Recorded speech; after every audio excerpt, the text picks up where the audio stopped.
ಶಿಕ್ಷಣ ಕ್ಷೇತ್ರದಲ್ಲಿ, ಧಾರ್ಮಿಕ ಕ್ಷೇತ್ರದಲ್ಲಿ, ಆಧ್ಯಾತ್ಮಿಕ ಕ್ಷೇತ್ರದಲ್ಲಿ ಕ್ರಾಂತಿಯನ್ನೇ ಮಾಡಿರ್ತಕ್ಕಂಥದ್ದು ಕನ್ನಡ ನಾಡಿಗೆ ಗೊತ್ತಿರ್ತಕ್ಕಂಥ ವಿಚಾರ.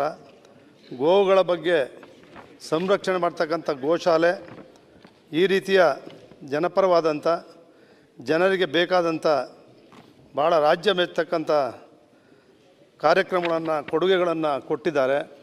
ಅವರ ಈಗಿನ ಪೀಠಾಧಿಪತಿಗಳು ಅದನ್ನು ಮುಂದುವರಿಸ್ಕೊಂಡು ಹೋಗ್ತಕ್ಕಂಥ ಶಕ್ತಿಯನ್ನು ಕೊಡಲಿ.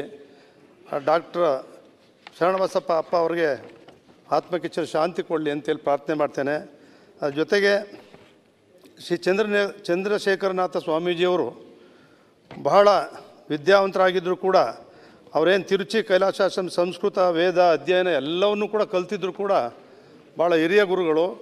ಆದಿಚುಂಚನಗಿರಿ ಕ್ಷೇತ್ರದಲ್ಲಿ ಬಾಲಗಂಗಾಧರನಾಥ ಸ್ವಾಮೀಜಿಗಳಿಗಿಂತಲೂ ಕೂಡ ಮುಂಚಿತವಾಗಿಯೂ ಕೂಡ ಅಪಾರವಾದಂಥ ಕೊಡುಗೆಯನ್ನು ಏನು ಕೊಟ್ಟಿದ್ದಾರೆ, ಯಾವುದೇ ಪ್ರಚಾರಕ್ಕೂ ಕೂಡ ಬರದೆ ಎಲೆಮರೆಕಾಯಿನಂತೆ ಅಪಾರವಾದಂಥ ಕೊಡುಗೆಯನ್ನು ಕೊಟ್ಟು ಇವತ್ತು ಕೆಂಗೇರಿಯ ಬಳಿ ಬಂದು ಒಂದು ಮಠವನ್ನು ಪ್ರತಿಷ್ಠಾಪನೆ ಮಾಡಿ ಅಲ್ಲಿ ಶಿಕ್ಷಣ, ದಾಸೋಹ ಪ್ರತಿಯೊಂದಕ್ಕೂ ಕೂಡ ಅವರ ಗುರಿಯನ್ನು ಸಾಧನೆ ಮಾಡ್ತಕ್ಕಂಥ ಕೆಲಸವನ್ನು ಏನು ಮಾಡಿದ್ದಾರೆ. ಇವತ್ತು ಅಲ್ಲಿಯೂ ಕೂಡ ಒಂದು ಪೀಠವನ್ನು ಪ್ರತಿಷ್ಠಾಪನೆ ಮಾಡಿ ಅಲ್ಲೂ ಒಬ್ಬರ ಸ್ವಾಮೀಜಿಗಳನ್ನು ನೇಮಕ ಮಾಡಿದ್ದಾರೆ.